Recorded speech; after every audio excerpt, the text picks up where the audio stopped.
Julle weet wat het in Pinksterdag gebeur, is daar enigiemand wat nie weet nie? Steek net op jou hand, dan kan ek jou vertel wat het gebeur. En so is dit dat ons op Pinksterdag moet praat oor Pinkster. Ons weet dat die disciples by mekaar was, eendragtig. En ek wil vanmôre sê dat ons in eendragtigheid moet wees as ons die gees van die Here wil ervaar en beleef. Eendragtigheid is die kern wat ons moet saam oor 'n saak stem. Hy sê as 2 of 3 oor 'n saak saamstem, sal dit so wees. En daarom is dit nodig dat ons eendragtig by mekaar wees. Ons weet dit was tydens die Pinksterfees. In die Nuwe Testament beskryf Lukas dit as die Pinksterfees. Maar ons weet dat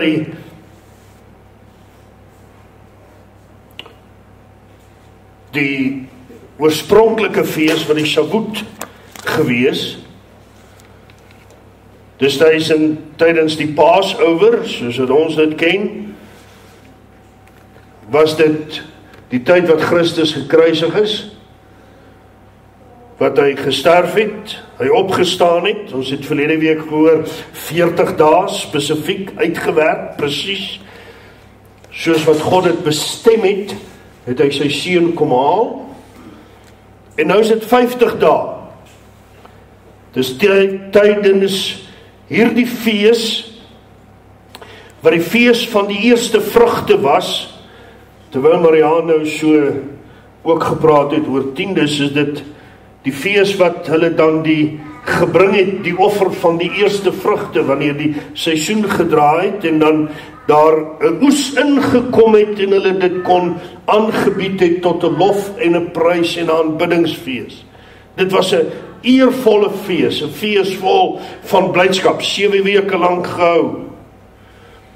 So die mense het sommer gebly na Paasfees tot by hierdie fees, want dit is 50 dae daarna. Dis ver om te beweeg terug huise toe, en terwyl daar oor 1 miljoen mense by mekaar kom, extra in Jerusalem, is dit die gewoonte dat mense sommer oorgebly het. So is 'n hele tyd van fees.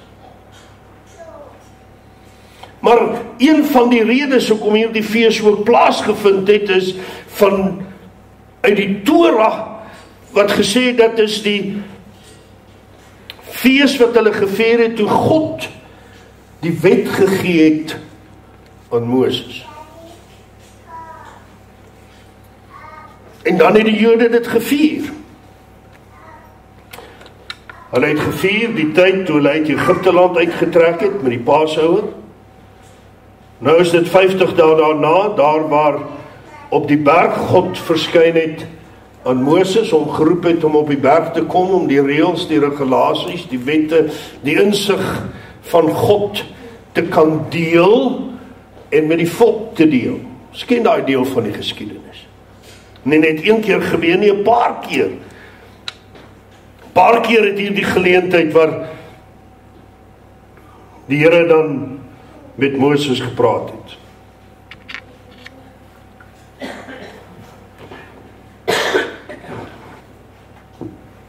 Ekskuus julle.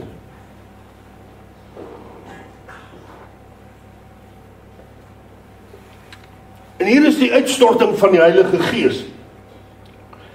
En ons sien dat dit spesifiek te doen het met die tale, verskillende tale van verskillende mense, volkere, sodat die disippels kan gaan uitgaan en die evangelie te kan gaan verkondig. Maar hierdie is nie die begin van die werking van die Heilige Gees nie. Die Heilige Gees was in die Ou Testament. Sien na die woord van die Here sê, die Gees van die Here het op die aarde gesweef. Sien, dat die lig wat gemaak was, die eerste dag is die Seun, Jesus Christus. Volgens Johannes 1 vers 14. So by het einde van die dag het die Heilige Gees gemanifesteer deur al die eeue lank, maar was nie op aarde nie. Dis waarom daar 2 broodjies was, 2 visies, 5 broodjies, wat die Here gesê het, onthou hierdie getal, julle moet hierdie vir julle self uitwerk. Maar ons lees dat die Gees van die Here het vaardig geword oor Samson, vaardig geword oor Gideon, vaardig geword, ja, op Saul en hy begin profeteer, vaardig geword oor verskeie apostels en priesters. So die Heilige Gees was van die begin af daar, die drie-eenheid het van die begin af ontstaan. Dis nie dat Jesus Christus ergens gebore is en nou die Heilige Gees uitgestort is. Dit was van die begin af, maar die Gees van die Here het nie geleef in die mens soos wat hy nou in ons leef nie. En weet dat hy in die hemel, onthou jy natuurlijk gepraat het oor die 8 dae daarna, was hy die advokaat wat bepaal het wie nou kan inbeweeg in die allerheiligste. Die woord van die Here sê, want tot hiertoe die Heilige Gees gekeer dat hulle kon inbeweeg in die allerheiligste. Het die Heilige Gees dit nie toegelaat nie. Die advokaat wat bepaal het dat die bloed van Jesus Christus die prys volmaak was. So hierdie is nie net 'n geleentheid waar ons op die uiteinde nou die gawes van die Heilige Gees kan hê en die vrug van die Gees, die gawes van die Heilige Gees, en ek wil dit pertinent stel dat die gawes van die Heilige Gees is vir elkeen soos wat ons dit nodig het. Daar's nie 'n spesiale gawe. Ja, miskien pas die gawe meer by die een persoon as die ander vanweë sy karakter, soos wat die Here gesê het oor Paulus. Ek het jou ywer raak gesien en ek wil dit gebruik. En hy gebruik die vermoë van Johannes om te skrywe, maar vir elkeen van ons wat in hierdie kerk sit, is al die gawes van die Heilige Gees jou deel. Was die een spesifieke gawe wat net toebedeel is, of dat ons kan sê dat ek nou die gawe het van genesing, wanneer ek gebid het vir een persoon wat genees is, en sê, dis nou my gawe, nee, dit is nie. Ons almal het die gawes van die Heilige Gees, wanneer ons dit nodig het. En ongelukkig het ons die plek bereik wat ons sê, ons eieneer die gawe vir onsself toe, en dan sê, dis my gawe. Dit bly die gawes van die Heilige Gees. En elkeen van julle wat hier sit, het al die gawes. As jy net toelaat, dat die Gees van die Here deur jou werk, wanneer jy op die regte plek is. Hoe werk dit? Ons kan vir ure lank nou daaroor praat, maar ek wil nie vandag spesifiek oor die Heilige Gees praat. Julle ken ons almal, julle is almal al soveel jaar op die pad. Soveel jaar al gedoop in die Heilige Gees, ken julle Bybel, so ek wil nie spesifiek praat daarvoor nie, maar as ek 'n voorbeeld kan noem wat ek al holrig gery het, is dat elke dag wanneer ek in die spreekkamer of in my kantoor sit, dan is dit die gawe van kennis, en dis 'n van woord van kennis, 'n woord van wysheid wat funksioneer in my studeerkamer. Nie my sielkundige agtergrond of omdat ek slim is of enigiets nie, maar ek moet vra, Here, gee vir my daardie woord van kennis dat ek kan agterkom wat is in hierdie persoon se lewe verkeerd, en 'n woord van wysheid sodat ons kan sien in watter rigting ons beweeg. So dit is 'n praktiese, uitvoerbare gawe sodat jy in hierdie lewe vir God iets kan beteken. En niemand is meer heilig as die volgende ene nie. Ja, dit is so, dat nie almal het al die gawes, dit is tot jou beskikking, en ons leef dit nie uit nie, maar nou sê in Korintiërs 13, 12 en 13, en nou praat ek daaroor en ek wil nie, maar op die uiteinde sê, maar ek het 'n beter gawe, naamlik liefde. As julle hierdie gawe het julle alles, en ons almal kan lief hê. Kan julle? Miskien kan jy almal profeteer, of het die vrymoedigheid om te stap, of iemand te bid, of het die vrymoedigheid om in 'n geselskap, of die geduld om te sit. Daar is veral een broer in my gemeente, en ek sal dit nie sê nie, hy het altyd gesê, hy sal nooit my werk kan doen nie, want hy sal die ou in sy gordel gryp, en sê, kom reg. Ek sal nie sê wie dit is nie, volg net my oor. Glo my, partykeer voel ek ook so. Maar omdat 'n mens in 'n sekere posisie is, kan die Here deur daai gawes. Maar wat het ons almal? Ons almal het liefde. So die gawes van die Heilige Gees is nie uitsluiting nie, dis insluiting. En dit maak ou saak hoeveel jy dit toelaat dat die Here jou gebruik. Dis daai stem, en ek sê altyd, my pa het my nie die eerste dag geleer bestuur met sy Mercedes nie. Hy vertrou jou met 'n 1200 Datsun bakkie van 1904 of iets van die aard. 70. En as hy jou kan vertrou, en ek leer dit maar, julle het gesien al in die wat bietjie van julle wat my ken, as die Here vir my 'n Golf gee, dan pas ek hom op soos 'n Mercedes. As die Here vir jou 'n Ferrari gee, pas hom op soos 'n Ferrari. Maar die Here kan nie vir jou meer gee as jy nie oppas wat jy het nie. En as die Here jou nie kan vertrou om te bid vir 'n verkoue nie, gaan hy jou ook nie vertrou om te bid vir iemand wat in 'n rolstoel sit nie. Soveel mense kom na my toe, onlangs 'n groot man wat sê, ek wag vir die groot dinge om te gebeur. Die Here het beloof ek gaan op kansel staan en groot dinge gaan gebeur in my lewe.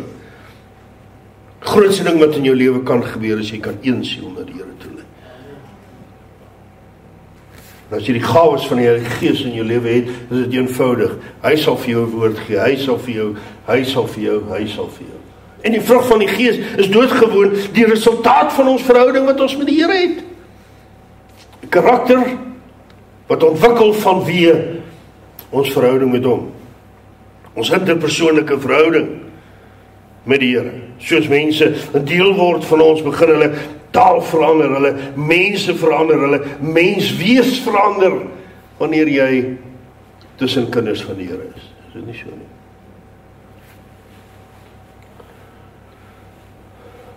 So ons weet dat die Heilige Gees was van die begin af, ons weet dat hy die gawes aan ons gee, dat hy die vrug is die deel van die noodwendige gevolg van ons verhouding wat ons met hom het. Ons weet dat die Heilige Gees is 'n persoon, jy moet hom nie bedroef nie, sê die woord van die Here, so hy kan bedroef raak. Ons weet ook dat ons moet nie sondig teenoor die Heilige Gees nie, dat dit die sonde sal wees wat jou nie vergewe sal word nie. En nou praat ons nie van dat jy jou rug gedraai het nie, ons het vanmôre getuienis van iemand wat teruggeval het en ja, haar rug op die Here gedraai het en op die Heilige Gees, maar tog het die Here nog 'n kans gegee. Wat beteken dit?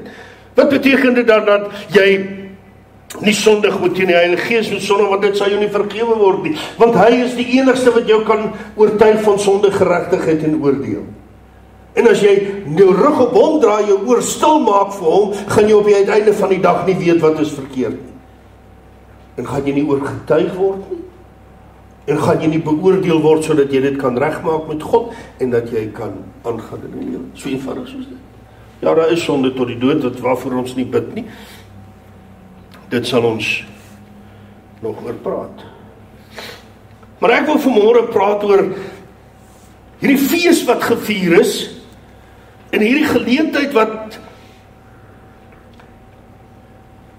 toe die Jode hierdie wet ontvang het. Want as hulle dit vier, as hulle die lam vier wat geslag is vir hulle sonde, en daar 'n bok is wat die sonde in die woestyn moet invat, en alles word vervul deur Jesus Christus op presies dieselfde tyd, dieselfde oomblik wanneer die priesters die lam geslag is, word hy geslag. Word hy gekruisig buite die laar, soos wat die woord van die Here sê. Jy moet die lam buite die laar gaan slag.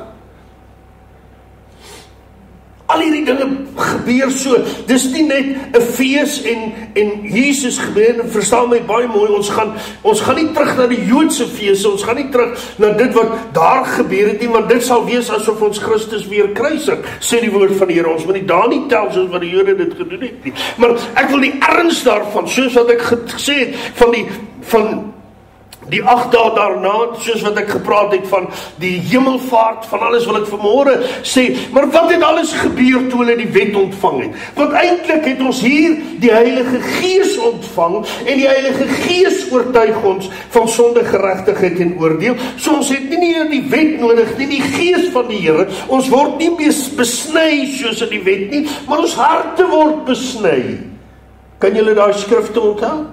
So op die uiteinde van die dag is dit 'n absolute goue draad wat deurkom, en ek wil vanmôre net vir 'n oomblik bietjie stil staan by wat het gebeur toe hulle die wet ontvang het. Wat het gebeur in hierdie oomblik? Wat was God se plan toe hy vir hulle al hierdie dinge gegee het? Want dit moet ook reflekteer op dit wat die Here beplan het toe hy eintlik vir die Gees van die Here gesê het, as ek mag. Want hy, Jesus, het gesê, gaan wag tot ek julle aandoen met krag. En dan wanneer hulle daar is vir 10 dae, eendragtig by mekaar, saam bid, saam die aangesig van die Here soek, in die oppersaal is, dan is dit so asof die Gees van, asof die Jesus dan sê, gaan na daardie plek toe, sodat ons hulle kan doop met jou Gees. Gaan woon in hulle. Sien, is nie net 'n lukrake dingetjie nie. Dit is so beplan, 50 dae. In opdrag, wag totdat ek julle aandoen met krag. Dis 'n belofte. Soos nie sommer net iets nie.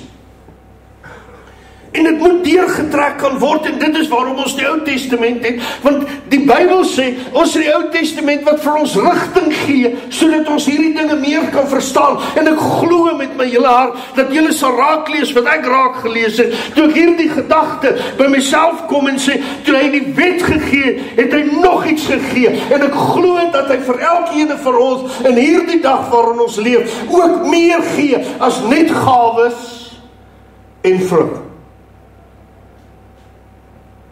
Ons het die gawes en die vrug nodig om te gaan werk vir die Here.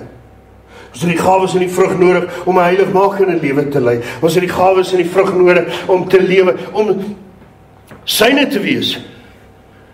Want hy sê, jy moet die Gees van die Here in jou hê, om te kan sê, Jesus is die Seun van God. So dit is nie sommer maar net 'n oomblik wat ek net in tale praat, of te kan profeteer, of die gawes van die Here deur my werk. Nee, dit is 'n oomblik wat God geskep het, wat eintlik alles verander in 'n oomblik. Daarom kan ons aanhoudend sê, dat hierdie is die begin van die kerk. En nou weet ons, daar 635 of 32 wette, wat ek nie graag nou wil deurwerk met julle nie. Gelom.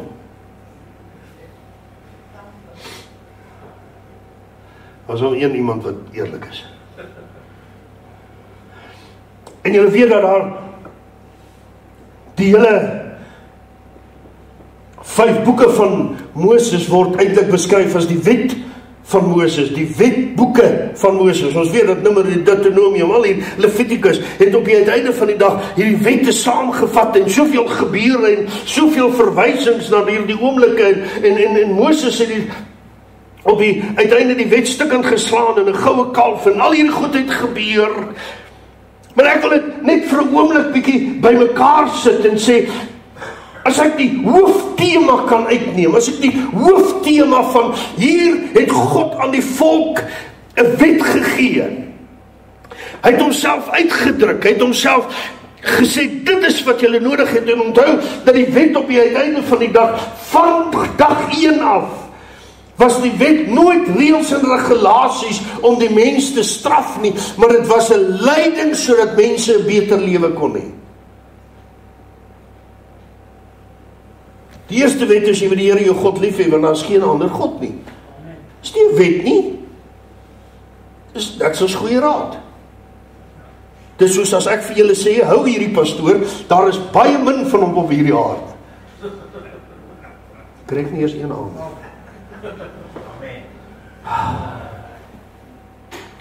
Kom ons sluit af. Jy sien, die Here het ons goeie raad gegee. Moenie steel nie, moenie doodmaak nie, moenie, want as jy dit doen, daar's net soos die wette wat jy van 'n dak afspring en jy gaan val, daar's 'n aantrekkingskrag, dis 'n wet, ek het dit so bepaal, hierdie aarde draai, daar is somme wat hierdie ding kan, formules wat hierdie hele totale wêreld bymekaar kry, soos daar 'n formule in ons menswees, wat op die uiteinde van die dag die bepalende faktor is, of ons gelukkig is of nie. Want het die Here ons gemaak om swaar te kry? Het hy ons gemaak dat ons moet negatief wees, moedeloos wees? Nee, hy het juist gekom dat ons dit nie is nie. So wanneer hy ons raad gee, dan is dit op die uiteinde dat ons dit nie beleef, wat in hierdie wêreld, die dorings en die distels en alles wat hiermee gepaard gaan. So mag ek alles vanmôre so 'n bietjie kulmineer, bymekaar sit. In 'n perikoop van 'n paar verse sê, kom ons kyk wat het hier gebeur. Want dit sal vir my lig werp op die feit dat hulle gevier het, dat die Here die wet gegee het, dat Jesus hulle gedoop het met die Heilige Gees, en mag ek sê, teologies is dit nie reg nie, maar mag ek sê, gedoop het nou met die wet, want nou is dit in ons harte geskryf, nou lei hy ons elke dag, nou leer hy ons elke dag, ons het die salwing van die Heilige Gees, dis inwonend, dis nie meer iets van buite, dis nou iets binne-in.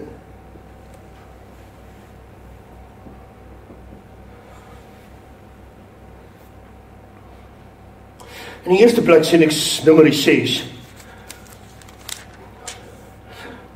dat hy nou al die wette bespreek en al die boeke wat voorgaan en Numeri som dit op. En dan sê hy in Numeri 6 hierdie, en die Here het met Moses gespreek en gesê, spreek met die kinders van Israel en sê vir hulle, as 'n man of 'n vrou 'n besondere gelofte aflê. Die gelofte van 'n Nasareër, om hom aan die Here toe te wy.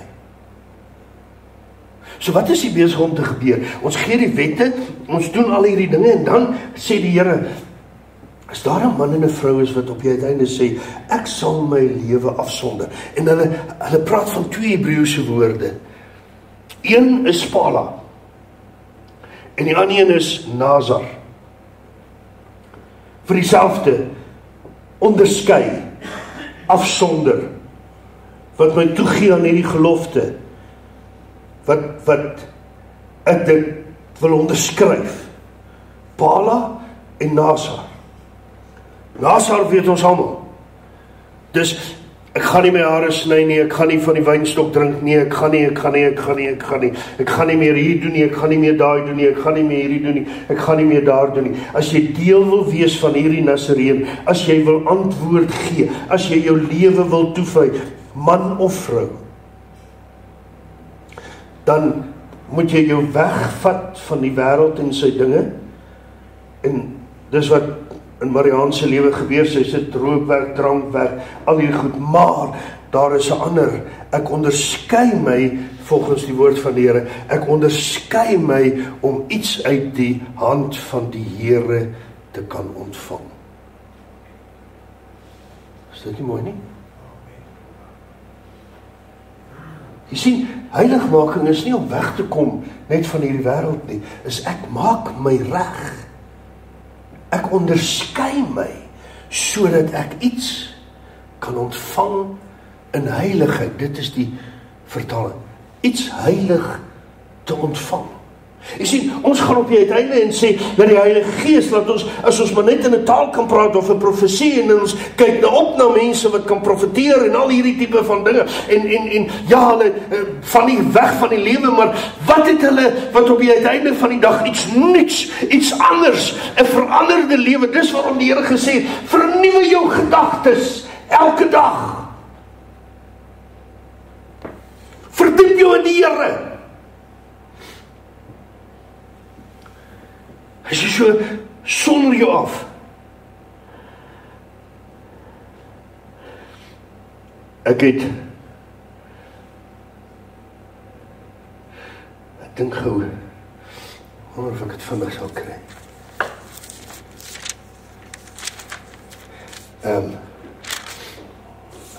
Kyk vir my bietjie daar, Deuteronomium 33, kan jy?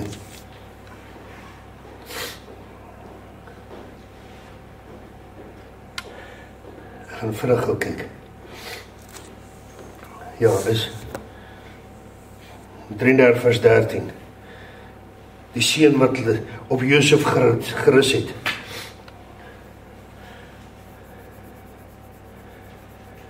Eintlik seker van die 12de vers, verskoon my net, dat ek net so 'n bietjie iets hier uitlees.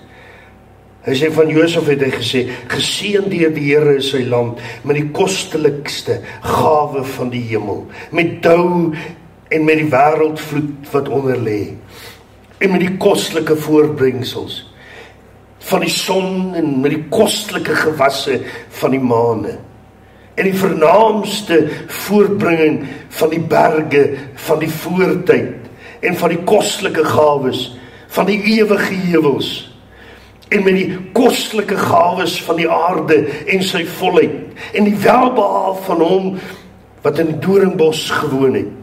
Laat dit kom op die hoof van Josef en op die skedel van die vors onder sy broeders. Kan jy onthou wat sê Deuteronomium? Kan jy onthou van al die verse wat sê geseën sal jy wees, geseën sal jy wees, geseën sal jy wees.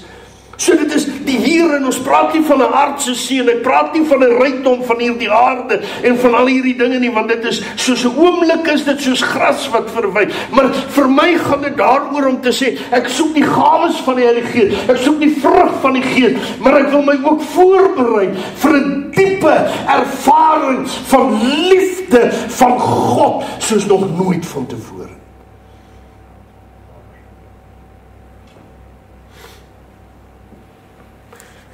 En nou ken julle seker hierdie gedeelte. Die 22ste vers. Jy sien, hy het nie net 'n wet gegee nie. Hy gee hulle die wet. Hy sê hier is die verordening, hier is dit wat moet gebeur, hier is dit, so moet dit, sê vir die volk dit, sê vir die volk dit, sê vir die volk dit, Aaron, jy en jou seun, so moet dit werk, hier moet die priesterlike orde wees, en alles, en dan op die uiteinde van die Here, van die dag, seën God hulle.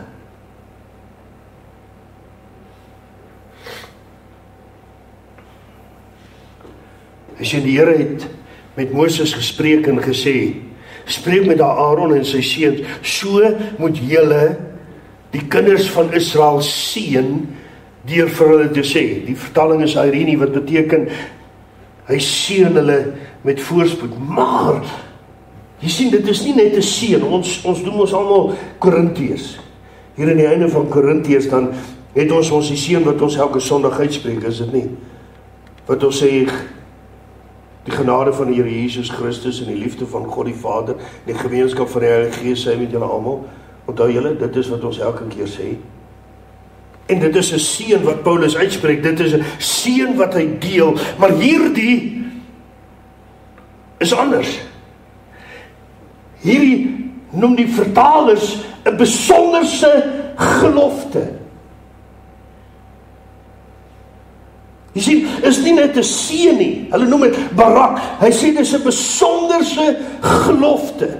En wat hy eintlik sê vir Aaron en sy seuns, en ek gaan dit maar, ek het nou jou boek, ek hoop nie hier staan iets in wat jy nie wil hê aan moet lees nie, maar dit is nou maar net so. Het julle al gesien oor die ou flieks van watter tyd? Wanneer jy 'n brief van een koning na 'n ander koning toe bring, dan gaan die brief, die draer daarvan op sy knieë, en hy dra dit oor aan die koning vir die respek van hierdie brief. Julle het dit ons geken. So wat die Here sê, wanneer jy met die volk praat, Aaron en sy seuns, dan gaan knie lê, ek gaan nou nie knie, want ek gaan nie opkom nie. Ek wou, maar my been is te seer. Want hierdie is 'n gelofte wat God maak, 'n barak. Wat God sê, dra Aaron en die seuns, dra dit oor aan die volk. Want hierdie is nie net 'n seën nie, dis iets wat ek oordra wat die wêreld gaan verander. En as dit die wêreld verander het, toe hy die wet oorgedraai, want toe sê, want die woord van die Here sê, ek dink is in Micha, ek moet dit neerskryf, in Micha het hy gesê, en julle, daar sal baie wees wat die name van gode dra, maar julle sal die naam van God dra. So hier, God kom en sê, dra Aaron, gee dit, julle is die priesters, julle is die orde, nou dra jy hierdie barak, hierdie spesiale, uitsonderlike gelofte wat God doen, is nie net 'n seën wat hy spreek nie, hy spreek 'n gelofte uit. En ek wil vandag vir julle sê, dis presies wat hy gedoen het, toe die Heilige Gees uitgestort is. Wat sê hierdie gelofte? Hy sê die Here sal jou seën en jou behoed. Vir wie het die Here geseën? Al is dit oor jou siel wat tot inkeer gekom het. Wie se siel het hy gered? Hy sê ek sal my aangesig oor jou laat skyn en jou genadig wees. Julle weet hierdie is 'n hele preek, maar ek het nie tyd nie. Hoor nou, die Here sal sy aangesig oor jou verhef en hy sal jou vrede gee. Wat sê hy? Ek sal met julle wees, julle sal my volk wees, julle sal my kinders wees, ek sal saam met julle gaan, ek sal die oorloë vir julle vee, bly stil en weet dat ek God is. Ken julle al daai? Wag net Dawid, wag net tot jy die geritsel hoor in die bome, dan kan jy aanval. Kan julle onthou?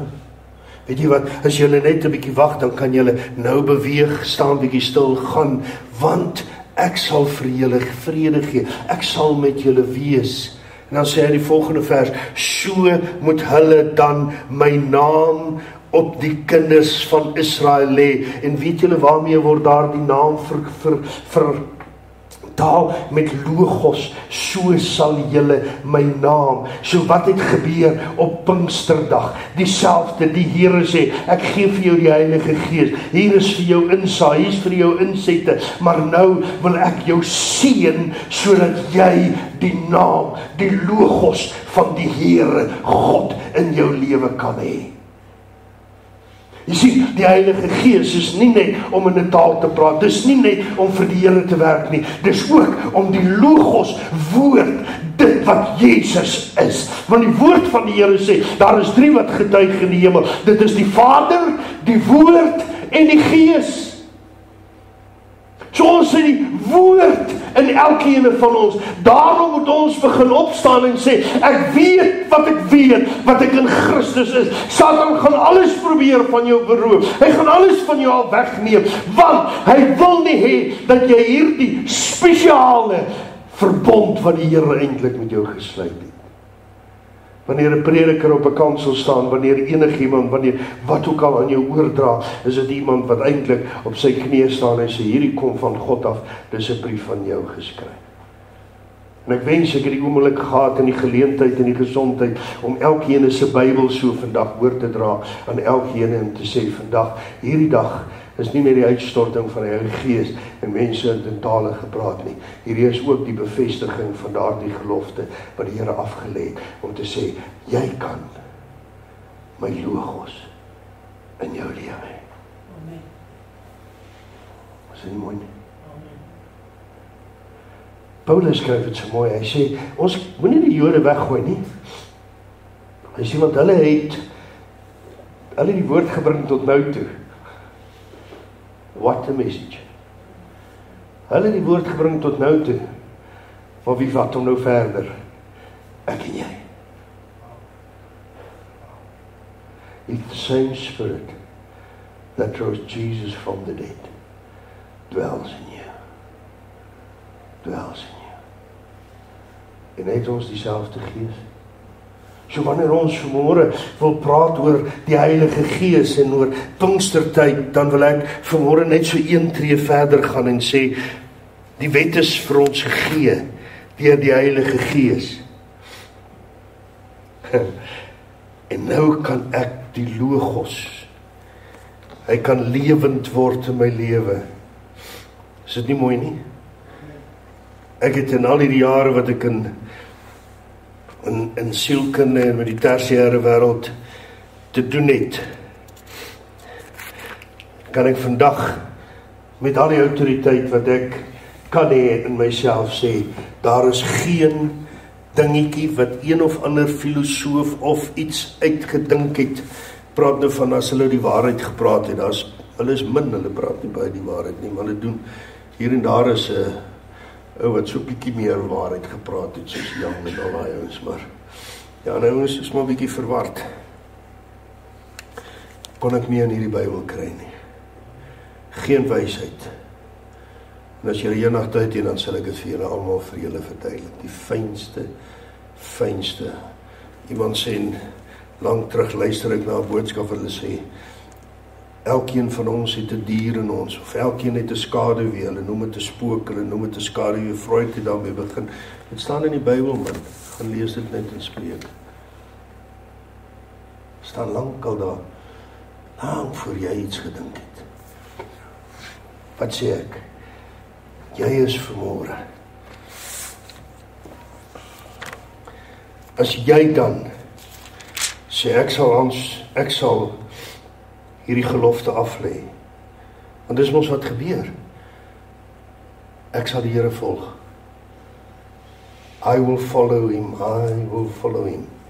Ja, dis 'n Nazar belofte wat jy een kan sit. En is dit nie wonderlik dat ons almal Nasareëners kan wees nie? Daar was 'n tyd wat dit een enkel, of 'n Samuel, of 'n Gideon, of 'n Samson. Dit was Samson met sy Nasareëner, né? Nou, is dit jy? Jy die Gees van die Here in jou. Wat hierdie Pinksterdag vir ons vandag beteken, dat die Here gekom het met 'n spesiale ooreenkoms, waar hy sê, as julle hierdie ooreenkoms, moenie daar 'n groot vervaarder staan en sê, ek seën julle nie. Gaan op jou knie en sê, hier is God se seën, wat hy oordra aan jou. Kom van 'n groter autoriteit as wat ek is. Amen. Kom ons buig ons hoofde saam.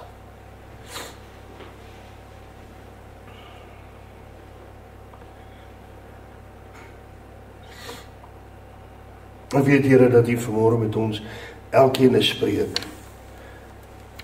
Here, ons het al reeds die seën van die Here in die aangesig van die Here gesien en beleef toe ons gered is. Maar ek vra, Here, dat U aangesig oor ons sal verhef, dat ons die vrede sal beleef. Daai vrede van dat ons weet dat ons geroep is, dat ons geseënd, ons gesalfd is. Die moeilikste omstandighede kan staan en weet, my God het 'n spesiale, spesifieke dag, oomblik en tyd uitgekies.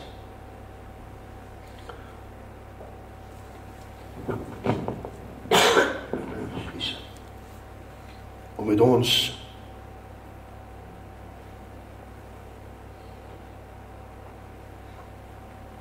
en aan ons 'n gelofte af te lê. En Heilige Gees, wees U nie naprediker. Dat elkeen dit sal besef. Ekskuus julle.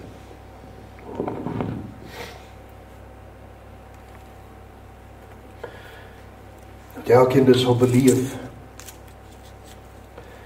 Dat die Heilige Gees ons nie net sal oortuig van die sonde, maar ook van die geregtigheid.